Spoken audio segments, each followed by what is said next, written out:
Hi friends, welcome back to our channel. எல்லாரும் எப்படி இருக்கீங்க? இன்னைக்கு chicken gravy தான். chicken gravyக்கு தக்காளி, வெங்காயம், கொஞ்சமா கருவேப்பிலை எல்லாம் ரெடி பண்ணி எடுத்து வச்சிட்டேன். கடாயில ஒரு 3 ஸ்பூன் எண்ணெய் விட்டுட்டு கருவேப்பிலை போட்டதும் வெங்காயம் போட்டுருங்க. வெங்காயம் நல்லா வணங்குனதும் நெக்ஸ்ட் இஞ்சி பூண்டு பேஸ்ட் ஆட் பண்ணிக்கணும். அதுல லைட்டா salt சேர்த்துக்கிட்டோம்னா கொஞ்சம் சீக்கிரமா brown கலரா வந்துரும். சீக்கிரமா வணங்கிடும் வெங்காயம் சோ வெங்காயம் வணங்குனதும் தக்காளி ஆட் பண்ண வேண்டியதான். தக்காளி எப்பவுமே நல்லா நைஸா கட் பண்ணிக்கிட்டோம்னா கொஞ்சம் சீக்கிரமா வெந்துடும். தக்காளி நல்லா வதக்குனதுக்கு அப்புறமா சிக்கன் போட்டுருங்க.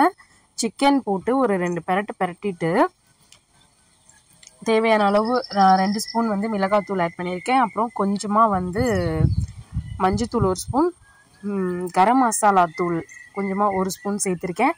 மல்லித்தூள் 1 ஸ்பூன் சேர்த்திருக்கேன். இது எல்லாத்தையும் நல்லா மிக்ஸ் பண்ணி சிக்கன் கூட நல்லா மிக்ஸ் பண்ணி கிளறி விட்டுறலாம்.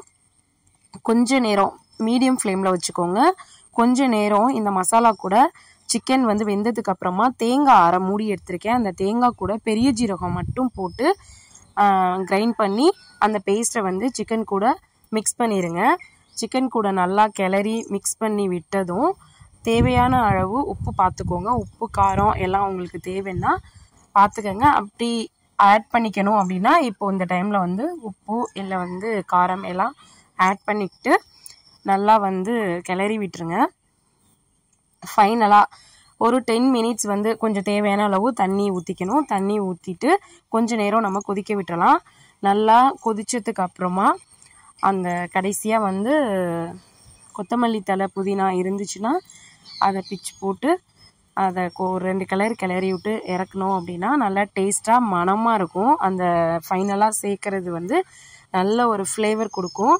கொத்தமல்லி புதினா சேர்த்தோம் அப்படின்னா நீங்கள் இதை எல்லாத்தையுமே வரமிளகாய் கொஞ்சமாக மல்லி இது எல்லாத்தையும் வெறும் வாணலில் வணக்கி பவுட்ரு பண்ணி சிக்கன் குழம்பு அதில் நீங்கள் வச்சு பார்த்தாலும் அது கூட கொஞ்சம் மிளகு, கொஞ்சம் பெரிய ஜீரகம், பட்டை, கிராம்பு அது எல்லாமே போட்டு நல்லா வணக்கிட்டு பவுட்ரு பண்ணி அந்த பவுடரில் செஞ்சாலும் சிக்கன் கிரேவி செம்ம டேஸ்ட்டாக சூப்பராக இருக்கும்.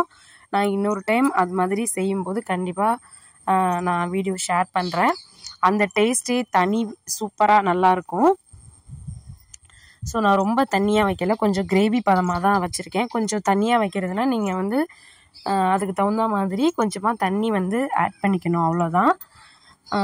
மற்றபடி கொஞ்சம் இது இட்லிக்கெல்லாம் சப்பாத்திக்கெல்லாம் யூஸ் பண்ணுறதா இருந்தால் நல்லா தண்ணி ரொம்ப இல்லாமல் கொஞ்சம் மீடியம் இதாக வச்சுக்கிட்டோன்னா சூப்பராக இருக்கும்.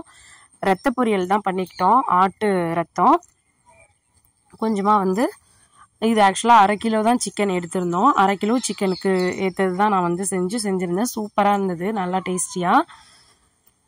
ஆட்டு ரத்தம் 2 எடுத்திருந்தோம். ஸோ அந்த ரத்தத்தில் இருக்க லிக்யூடு அந்த தண்ணியை ஃபில்ட்ரு பண்ணிவிட்டு அந்த ரத்தத்தை வெறும் கடாயில் போட்டு கொஞ்ச நேரம் மீடியம் ஃப்ளேமில் வச்சு வேக விட்டோம்னாக்க நல்லா வெந்துடும். அதுக்கப்புறம் கரண்டியால் அதை நல்லா குத்தி அதை கிளறி விட்டோம்னா இந்த மாதிரி பொரியாக வந்துடும்.